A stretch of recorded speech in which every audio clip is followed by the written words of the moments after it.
Bernard Bastide, bonjour. Bernadette Lafont, la biographie 2014 de ce salon de la biographie 2014, elle est là. Elle est parue tout dernièrement, c'était en octobre dernier. Bernadette nous a quittés, c'était courant été 2013. Vous étiez un très proche de Bernadette. Vous êtes nîmois aussi d'origine, comme elle. Et c'est un véritable recueil d'intimité avec Bernadette, livre sur lequel vous avez travaillé avec elle, une quasi-autobiographie.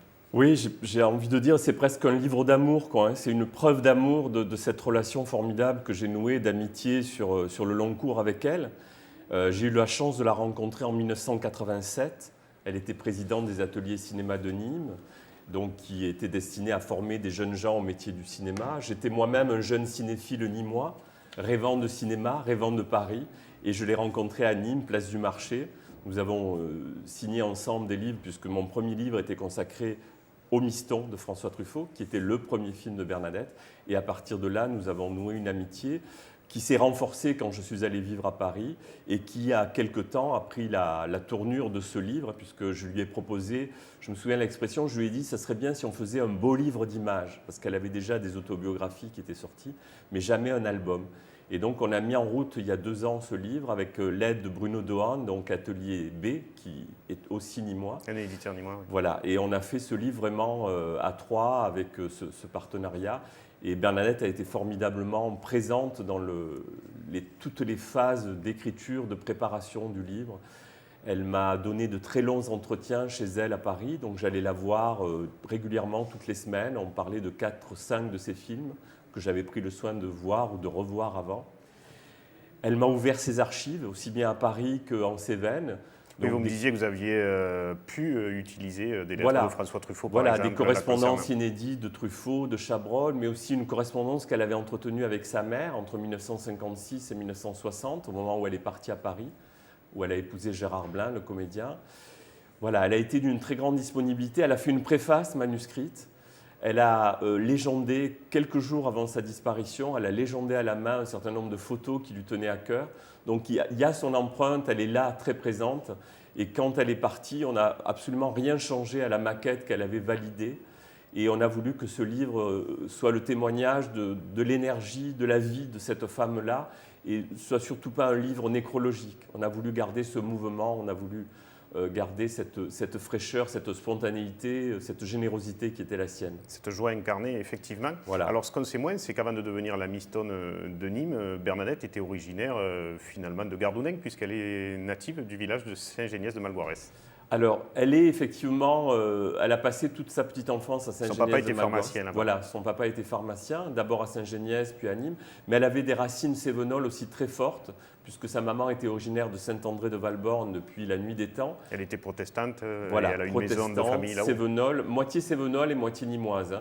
Donc les 2 parties sont très représentées dans sa vie, puisque la maman cévenole, protestante, qui incarnait un petit peu la loi, la rigueur, l'éducation très rigide, et le papa, pharmacien nîmois, mais surtout très artiste, adorant le théâtre, adorant l'opéra, amenant Bernadette à Orange pour écouter des concerts.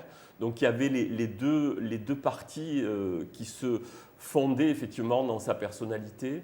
Elle avait ce côté très rigoureux que lui avait enseigné la mère, et en même temps le côté très ludique, très artiste, qui venait effectivement du père. Et puis finalement, elle a eu une carrière dans la continuité du cinéma, puisqu'elle est née carrément presque avec le cinéma. Elle est née en 1938. Et puis, comment a-t-elle basculé finalement? Certains disent que c'est peut-être Brigitte Bardot qui l'aurait inspirée. Alors, elle s'inspirait beaucoup de Brigitte Bardot parce que quand elle était jeune, elle achetait les revues de cinéma, Cinémonde et autres, et elle était beaucoup inspirée par Bardot et par des comédiennes de l'époque, les Sivana Mangano, c'est-à-dire des filles avec un physique un peu méditerranéen. Et comme Bardot, Bernadette a pris effectivement cette lignée des artistes un petit peu libérés, hein, qui ont une sexualité beaucoup plus libre, qui ont un corps beaucoup plus libéré à l'écran. Et donc, très tôt, on a comparé Bernadette Lafont et Bardot. Il y a un très beau texte dans le livre d'Hervé Guibert qui dit que c'était la Bardot nègre. Hein, donc, mais c'était quelqu'un qui s'inscrivait dans cette liberté, comme ça, de liberté du corps, liberté de mouvement, liberté de vie sexuelle, effectivement, clairement affirmée.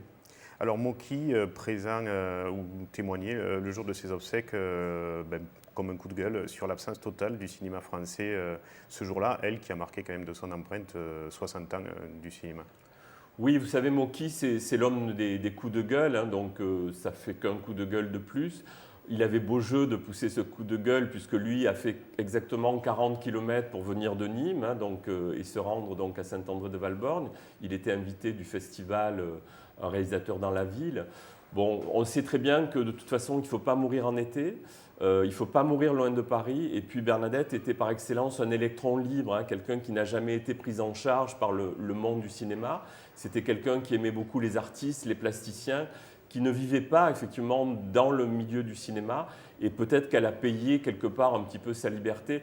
Mais vous savez, sa famille de cœur était présente à Saint-André-de-Valborne. Le village entier était là devant le temple pour l'accueillir et pour la saluer. Et peut-être que c'était le plus important en fait.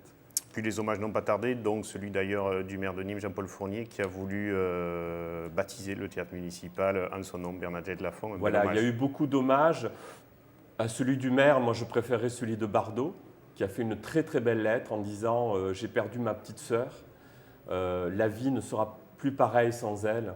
Et à ma connaissance, Bardot n'a jamais fait de message comme ça, de salut à une de ses collègues, de ses confrères. Et pour la première fois, elle a fait cet hommage-là. Et moi, j'ai organisé un hommage à Bernadette Lafont à la Cinémathèque française en décembre dernier. Et c'est Catherine Deneuve qui est venue sur scène saluer la mémoire de Bernadette, présenter un film qu'elle a tourné avec elle qui s'appelle Zig Zig. Et vous voyez, donc ça met quand même la barre très haut. La barre très haut pour votre très bel ouvrage, Bernard Bastide. Un ouvrage qui, nous a-t-on dit, est en course pour un prix dans ce début d'année 2014. Le livre est en course pour recevoir le prix du meilleur livre de cinéma de l'année 2013, qui est attribué chaque année par le syndicat français de la critique. Donc je croise les doigts pour que ce soit ce livre qui soit... On va les croiser avec vous, mais c'est en tout cas déjà l'un des livres de ce salon de la biographie 2014, forcément, puisque Bernadette Lafont était la Miss Stone de Nîmes. Monsieur Bernard, merci d'avoir été là avec nous. Merci à vous.